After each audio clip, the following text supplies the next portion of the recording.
வணக்க மக்களே, welcome to the ஃபென்சர் show. இன்னைக்கு ஷோல நம்ம பார்க்க போறது வி பரி த டெட் அப்படின்ற இங்கிலீஷ் மூவியோட ரிவ்யூ. இந்த படம் பாத்தீங்கன்னா இப்போதைக்கு ஓவர்சீஸ் ஓடிடிஸ்ல மட்டும்தான் அவைலபிளா இருக்கு. இந்த படம் ஒரு போஸ்ட் அபோகலிப்டிக் த்ரில்லர் அப்படின்னே சொல்லலாம். அதுவும் ஒரு ஜாம்பி த்ரில்லர் அப்படின்ற மாதிரி எடுத்திருப்பாங்க.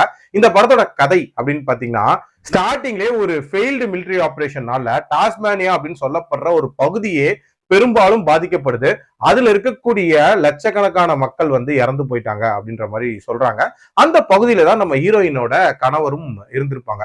சோ தன்னோட கணவரை தேடி நம்ம ஹீரோயின் வந்து அங்க போறாங்க. ஆக்சுவலா இந்த மீட்பு பணிகள்ல ஈடுபடலாம் அப்படின்ற மாதிரி போறாங்க. அங்க இருக்கக்கூடிய பிணங்கள் எல்லாம் மீட்டு அதை வந்து ஒரு மாதிரி ப்ராப்பரா அடக்கம் பண்றது அப்படின்ற மாதிரியான ஒரு வேலை பார்த்துட்டு இருப்பாங்க.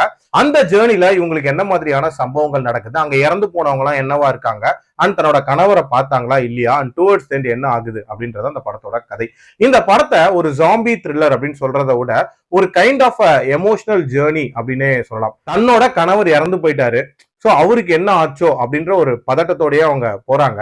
அதுலயும் குறிப்பா அதுல காட்டக்கூடிய அந்த பிணங்கள் ஆக்சுவலா சிலது வந்து கம்ப்ளீட்டா இறந்து போயிருக்கும், சிலது வந்து குத்துயிரும் கொலையுயிருமா இருக்கிற மாதிரி காட்டுவாங்க, சிலது வந்து அட்டாக் பண்ற மாதிரி காட்டுவாங்க. அந்த ஜாம்பி அட்டாக் சீன்ஸ் அப்படின்றது என்ன பொறுத்த வரைக்கும் பெரிய லெவல்ல இம்ப்ரெசிவா இல்லை அப்படின்னே சொல்லலாம். அதுலயும் ஒரு த்ரில் போர்ஷன் மாதிரி ஒரு நபரை வச்சு நடுவுல ஒண்ணு பண்ணிருப்பாங்க. அதுவுமே வந்து ரொம்ப ரொம்ப ஆவரேஜா தான் இருந்துச்சு. பட் அந்த எமோஷனல் பார்ட் அப்படின்றதெல்லாம் அந்த படத்துல நல்லாவே ஒர்க் அவுட் ஆயிருந்துச்சு. அதுலயும் அந்த கணவர் ரிலேட்டடான சில சீக்வன்சஸா இருக்கட்டும் அண்ட் கிளைமேக்ஸ் போர்ஷனா இருக்கட்டும், அது எல்லாமே நல்லா ஒர்க் அவுட் ஆயிருந்துச்சு.